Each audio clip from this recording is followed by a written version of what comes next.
ప్రజల పాలన అధికారంగా మన ఆర్డీఓ గారు మరి ముఖ్యంగా ఈ కార్యక్రమానికి అర్బన్ డెవలప్మెంట్ చైర్మన్ గారికి మన నరసింహారెడ్డి అన్న గారికి మరి అదేవిధంగా తెలంగాణ అర్బన్ డెవలప్మెంట్ అన్న గారికి జాయింట్ కలెక్టర్ గారికి మరి మహేశ్వరం కాన్స్టిట్యున్సీకి సంబంధించిన అధికారులకు మరి మహేశ్వరంకి సంబంధించిన నాయకులకు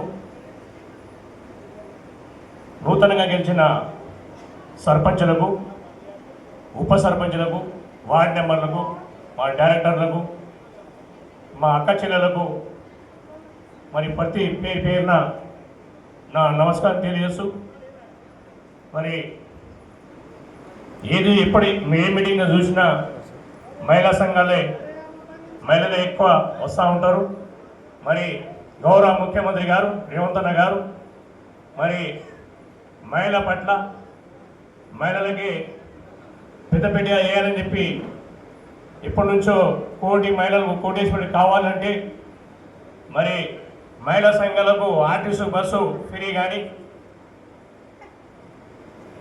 దాంతోపాటు మహిళా సంఘాలకు వడ్డీ లేని రుణాలు కానీ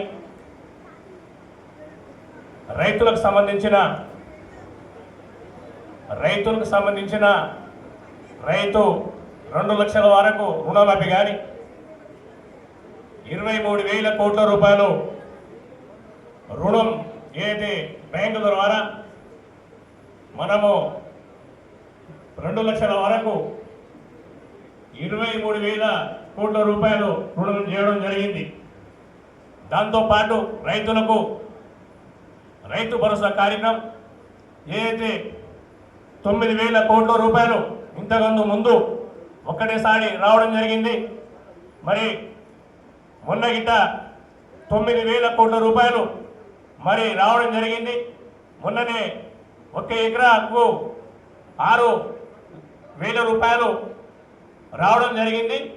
మిగతాది గిట్ట ఈ వారం 15 రోజుల్లో మిగతా అమౌంట్ కూడా వస్తాయని కూడా ఈ సందర్భంగా నేను తెలియజేస్తూ మరి ఎన్నో రోజుల సంధి 10 సంవత్సరాల కాలంలో ఇల్లు లేని వారికి ఇల్లు సొంతం కావాలని చెప్పి ఏదైతే ఇల్లు లేని వారి కోరుకున్నారో మరి మహేశ్వరం నియోజకవర్గంలో 3,500 ఇల్లు రావడం జరిగింది. మరి నెక్స్ట్ గిట్ట ఈ 3,500 ఇల్లు మన గ్రామంలో ఎక్కడ జాగా ఉంటే ఎక్కడ ప్లేస్ ఉంటే మన గ్రామంలో కట్టుకోవాలని చెప్పి ఆ రోజు మనం ఇల్లు ఇవ్వడం జరిగింది. ఇప్పుడు ఇల్లు లేదు, ప్లాట్ కూడా లేనప్పుడు ఇప్పుడు ప్లాట్ ఇస్తాము, మరి ఇల్లు కూడా ఇస్తామని కూడా ఇప్పుడు వచ్చే ఫస్ట్ సెకండ్ ఫేజ్లో వాళ్ళు కూడా ఇవ్వడం జరుగుతుంది.